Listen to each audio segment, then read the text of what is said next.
Welcome back guys. आज discuss करेंगे कि प्रेगनेंसी के शुरुआती लक्षण कौन कौन से होते हैं और इस वीडियो में अच्छे से जानेंगे कि जब आपके पीरियड साइकिल मिस होंगे तो उससे पहले आपको प्रेगनेंसी के कौन कौन से लक्षण महसूस होंगे। तो वेलकम बैक गाइस टू पासी चैम चैनल और बिना किसी डिले के आज की ये वीडियो शुरू करते हैं।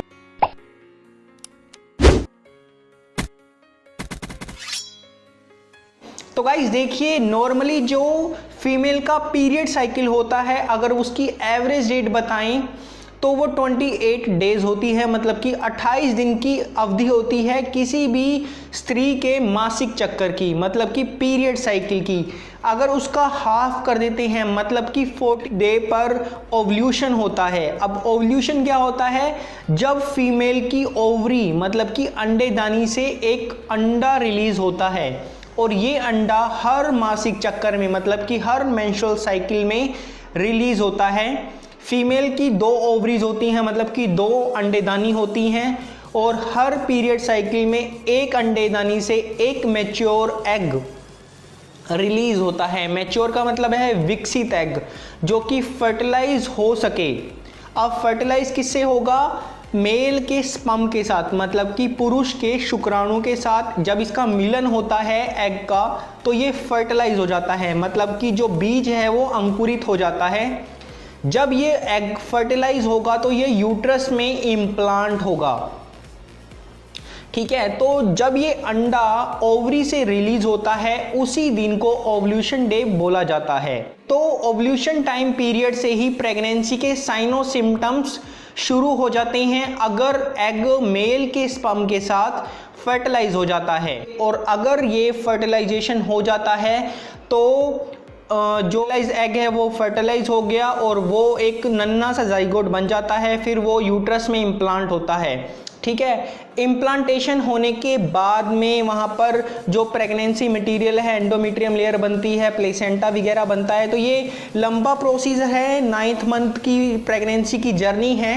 लेकिन आपके पीरियड साइकिल के मिस होने से पहले और ओव्यूलेशन टाइम पीरियड के बीच का जो समय है जहाँ पर आपकी बॉडी आपको कुछ साइन और सिम्टम्स देती है प्रेगनेंसी से रिलेटेड, वही मैं आपको इस वीडियो में एक्सप्लेन करूँगा, ठीक है।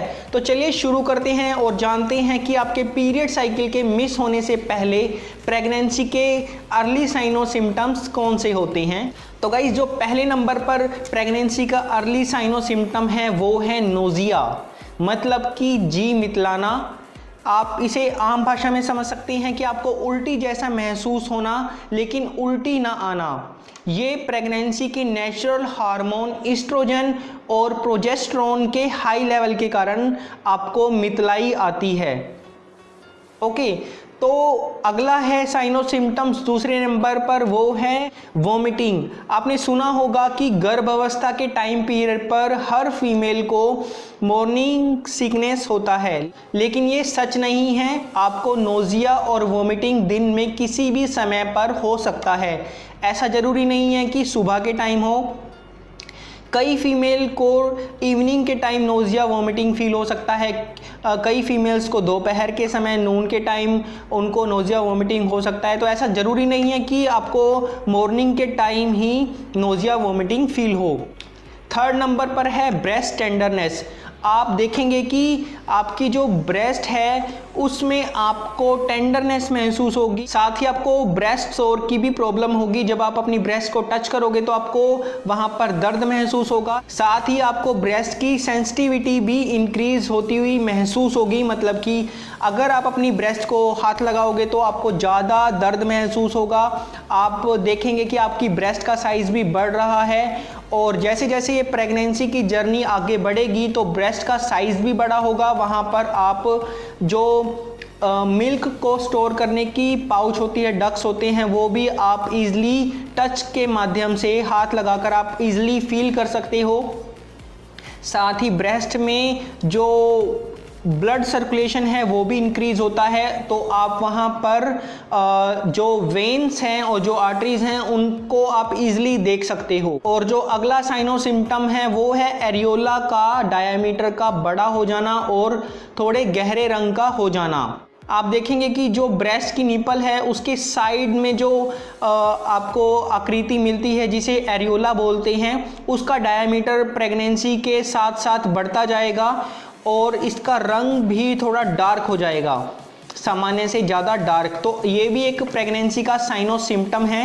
ठीक है, अगला है साइन और सिम्टम, वो है फैटीग। जब आप कंसीव करते हो तो हार्मोन इफेक्ट के कारण, जो कि ईस्ट्रोजन और प्रोजेस्टेरोन के कारण होता है, तो आप थकान ज़रूरत से ज़्यादा महसूस कर सकते हो। और अगला साइन और सिम्टम है वो है एलिवेटेड बीबीटी, मतलब कि बेसल बॉडी टेम्परेचर।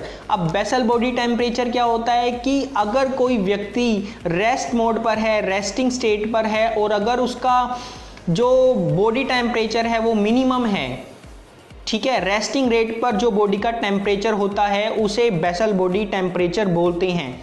लेकिन आप पाएंगे कि जब आपने कंसीव कर लिया होगा तो आपका जो बेसल बॉडी टेम्परेचर है वो 1 डिग्री फ़ारेनहाइट ज़्यादा होगा। तो ये भी एक प्रेगनेंसी का अर्ली साइन और सिम्टम है। अगला है क्रैम्पिंग। जब आप कंसीव कर लोगे और जब ये फर्टिलाइज एग यूट्रस में इम्प्लांट होगा तो इम्प्लांटेशन के टाइम आपको आपके एब्डोमेन रीजन में हल्की सी क्रैम्पिंग महसूस होगी, मतलब कि हल्का सा आपको दर्द महसूस होगा। ठीक है, तो ये भी एक प्रेगनेंसी का अर्ली साइन और सिम्टम होता है। अगला है स्पॉटिंग या फिर लाइट ब्लीडिंग, जिसे इम्प्लांटेशन ब्लीडिंग बोलते हैं, जो कि सामान्यतः क्रैम्पिंग के साथ होती है। और ये कई बारी फीमेल्स इसे अपना मेंस्ट्रुअल साइकिल भी समझ लेते हैं। जैसा मैंने आपको बताया कि अगर आप कंसीव करते हो अपने ओव्यूलेशन टाइम पीरियड के अराउंड, तो फर्टिलाइज जो एग है वो यूट्रस में कम से कम 7 से 12 दिन के अराउंड जाता है।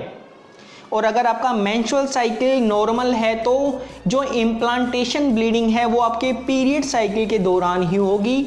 इसीलिए कई बारी जो फीमेल्स हैं इन्हें अपना मेंस्ट्रुअल साइकिल समझ लेते हैं, लेकिन इम्प्लांटेशन में ब्लीडिंग बहुत ही कम होती है, जितनी आपके पीरियड साइकिल में होनी चाहिए उससे कम।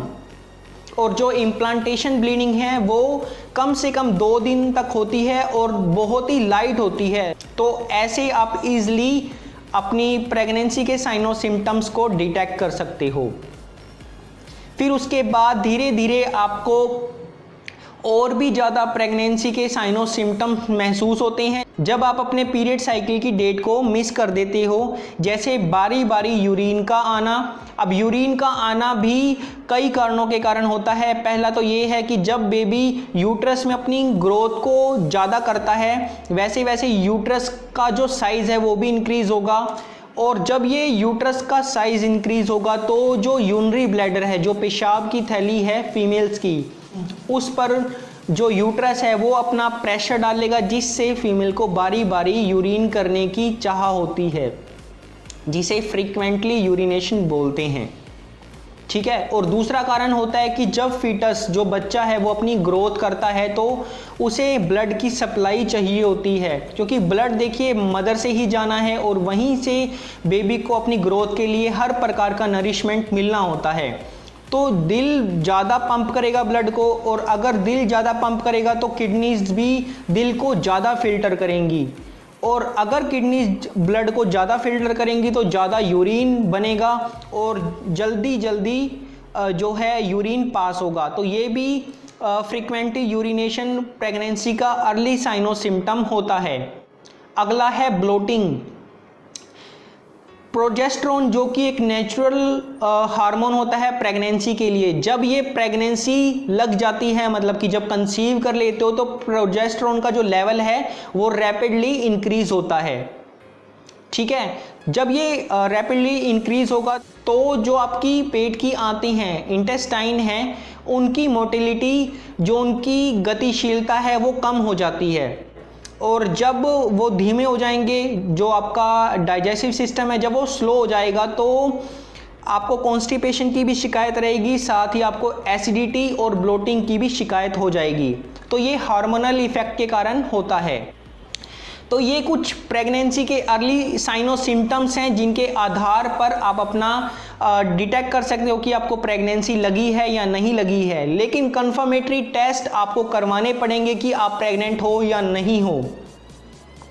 तो पहले नंबर पर है यूपीटी मतलब कि यूरिन प्रेगनेंसी टेस्ट, जिसे आप पीरियड साइकिल के मिस होने पर या जब वो नेगेटिव आए तो आप दोबारा से उसे 7 दिन बाद रिपीट कर सकते हो।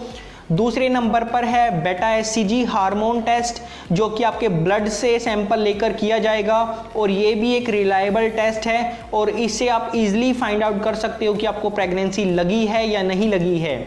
और तीसरे नंबर पर है अल्ट्रासाउंड, इससे भी आप इजीली डिटेक्ट कर सकते हो कि आपको प्रेगनेंसी लगी है या नहीं लगी है। आशा करता हूँ ये वीडियो आपके लिए काफ़ी यूजफुल और बेनिफिट रखती हो। अगर वीडियो अच्छी लगी हो तो वीडियो को लाइक कर दें और पहली बार अगर हमारी इस वीडियो को देख रहे हैं तो मेक श्योर इस चैनल को सब्सक्राइब करके बेल आइकन को भी प्रेस कर दें। तो गाइज, मुझे आपका कीमती समय देने के लिए आपका बहुत बहुत धन्यवाद। मैं मिलता हूँ आपसे अगली वीडियो में एक इंटरेस्टिंग टॉपिक के साथ। तब तक के लिए स्टे हेल्दी, स्टे फिट।